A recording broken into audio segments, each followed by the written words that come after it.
Une vidéo a été diffusée par le groupe État islamique. Pour en parler, Wassim Nasr, spécialiste des mouvements djihadistes. D'abord, qu'apprend-on de cette vidéo qui ne montre pas que des exécutions? Effectivement, les exécutions, c'est à la fin. C'est vraiment à peu près 2 minutes, alors que la vidéo est très longue. C'est une vidéo de 29 minutes. Donc ce qu'on voit, en fait, on voit vraiment la vision, si je puis dire, de l'État islamique concernant les chrétiens. Donc cette vidéo commence, elle est très très bien faite, avec des infographies, avec des mises en scène, des scènes tirées de films, où ils expliquent l'histoire de la chrétienté à leurs yeux, ou telle qu'elle est écrite dans le Coran, en fait. Et après, branches des églises chrétiennes, donc catholiques, orthodoxes, protestants, et ils expliquent, eux, quel est le traitement, si je puis dire, qu'ils réservent aux chrétiens. Et qu'est-ce que les chrétiens devraient faire, en tout cas ceux qui sont sous le règne ou dans les territoires de l'État islamique, mais aussi les autres chrétiens, donc du monde entier, comment l'État islamique va les considérer et va les traiter. Donc c'est vraiment une vidéo, si je puis dire, idéologique, qui décortique la vision donc de l'État islamique vis-à-vis des chrétiens, que ce soit en Syrie, en Irak ou dans le monde. Qui sont précisément ces chrétiens exécutés? Pourquoi d'abord sont-ils exécutés? Donc en fait, ces chrétiens exécutés sont des chrétiens donc éthiopiens, comme vous l'avez très bien dit, donc qui ont été kidnappés en Libye. Donc ça, c'est la deuxième fois que des chrétiens sont exécutés en Libye. La première fois, c'était 21 coptes, donc égyptiens. Et ils disent il y a 2 lieux d'exécution, donc un à Fezzan, qui est plutôt dans le sud, et l'autre sur la côte de Sirte, sur la côte de la Méditerranée. Ils sont tués parce que l'État islamique considère que l'église éthiopienne est une église entre guillemets combattante, de par l'engagement de l'Éthiopie, par exemple, l'engagement passé de l'Éthiopie en Somalie ou dans différentes zones en Afrique contre des factions djihadistes. Donc c'est ça la raison. Et si la vidéo se termine avec des exécutions, parce que l'État islamique rediffuse ou redit officiellement, par exemple, quelle est sa position vis-à-vis des chrétiens, quels sont les choix des chrétiens, si je puis dire. Donc c'est ou bien se convertir, ou bien avoir un statut de dhimmi, donc payer une sorte de taxe par an à l'État islamique et rester dans leur territoire, ou bien quitter.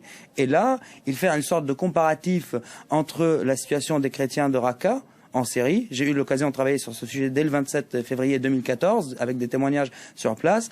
Et il explique pourquoi les chrétiens de Raqqa sont restés. Parce que les chrétiens de Raqqa, le clergé de Raqqa avait accepté de négocier avec l'État islamique. Et donc les chrétiens de ces régions-là ont accepté de payer leurs taxes. D'ailleurs, dans cette vidéo, il y a des témoignages dans ce sens-là.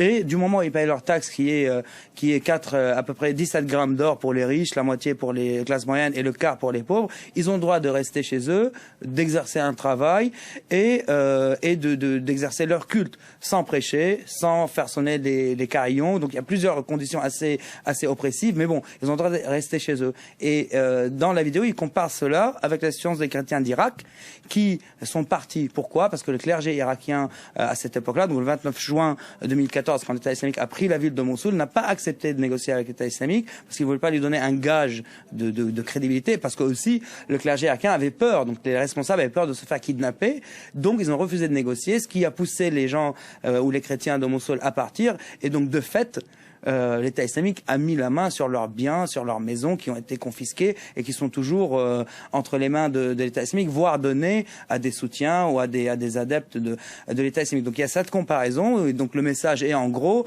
si vous acceptez de vous soumettre à nos lois, donc de payer la jizya ou de vous convertir, vous pouvez rester, sinon vous devez partir, sinon vous serez considérés comme des ennemis et vous serez combattus, exécutés. Et c'est pour ça que la vidéo se termine avec ces exécutions, pour dire que le dernier recours, si vous n'acceptez pas, vous serez tués, vous n'avez pas le choix.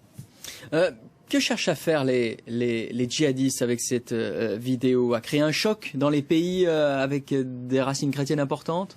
Ils cherchent à créer un choc, bien sûr, c'est une défiance, parce qu'ils disent qu'ils vont venir chercher les chrétiens là où ils sont, mais c'est aussi une manière de mettre un éclairage sur la manière avec laquelle ils traitent les chrétiens. Donc c'est aussi il y a de la propagande là-dedans.